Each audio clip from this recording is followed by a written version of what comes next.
एक तू ही निरंकार। पद संख्या 259। सतयुग अंदर इसने ही आकर प्रहलाद बचाया था। त्रेता अंदर मार के रावण द्वापर कृष्ण कहाया था। इसने ही कलयुग के अंदर नानक नाम धराया था। लगा ज्ञान का बूटा फिर जब इसी ने रूप बनाया था। आदिकाल से एक आप ही जग जिसको निरंकार कहे। वचन गुरु का है रब खुद ही बार बार अवतार कहे।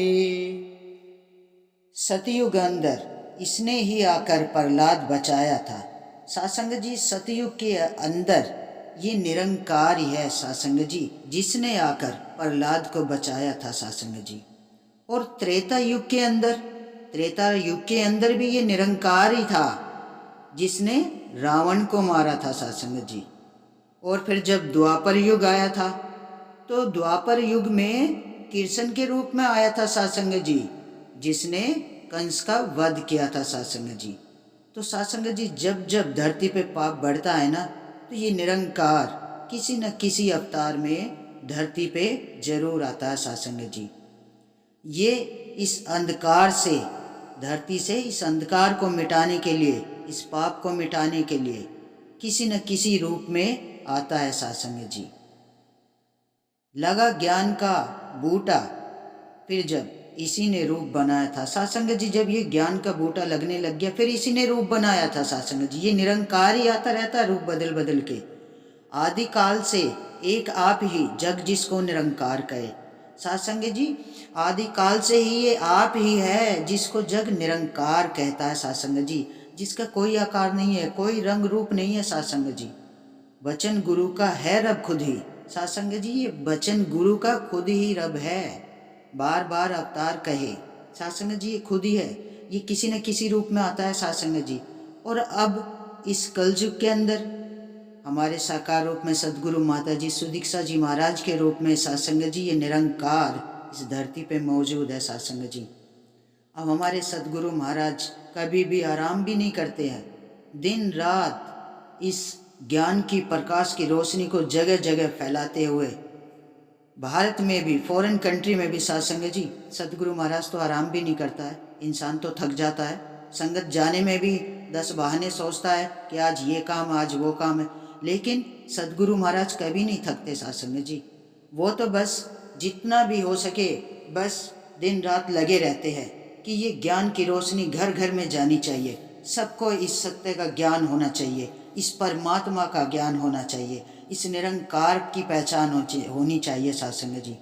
तभी इस धरती पे है ना पाप कम होंगे, इस धरती पे पाप का बोझ कम हो जाएगा। जब ये निरंकार, ये प्रभु परमात्मा, ये ब्रह्म ज्ञान, जब सबका नाता इस सतगुरु महाराज से जुड़ जाएगा सासंग जी, तभी तो इंसान के प्रति मिलवर्तन की भावना आएगी, प्यार की भावना आएगी।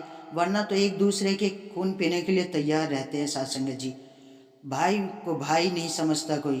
तो सासंग जी, इसलिए तो सच्चे पातशाह कहते हैं कि इस रमे राम को जान लो, इसको पहचान लो, तभी तो ये मिलवर्तन की भावना सबके दिलों में जागेगी।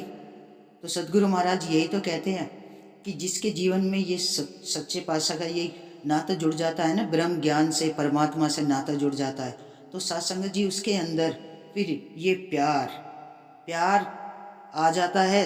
ये सदगुरु महाराज प्यार बांटने के लिए ही आता है धरती पे, कि एकत्व की भावना सबके अंदर हो सासंग जी।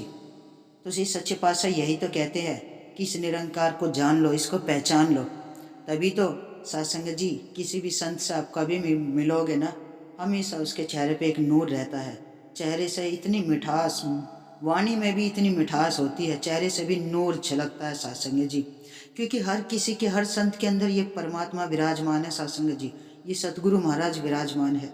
हम समागम में जाते हैं सासंग जी, इतनी दुनिया, इतनी पब्लिक होती है सासंग जी, लेकिन इस प्रभु परमात्मा का तो खेल ही निराला है सासंग जी। भंडारे में भी कभी किसी चीज़ की कमी नहीं आती है सासंग जी। इस परमात्मा का तो रूप ही न्यारा सत्संग जी, इतना प्यार अपने संतों से। ये सदगुरु महाराज तो सबसे बहुत ही प्यार करते हैं, इसलिए तो कहते हैं कि मेरे चरणों से जुड़ जाओ, मेरे चरणों से जुड़ जाओ। सबको गले लगाते हैं प्रभु परमात्मा। ये सदगुरु महाराज सबको प्यार करते हैं सत्संग जी। तो आप सत्संग जी मिलके इस रब के दीदार करें, इसके चरणों में अपने जीवन को नतमस्तक कर दे सत्संग जी। सेवा सुमिरन संगत करते हुए इस असीम विस्तार की ओर बढ़ते चले जाए सत्संग जी। तो सत्संग जी बड़े प्यार और सत्कार से कहना, धन निरंकार जी।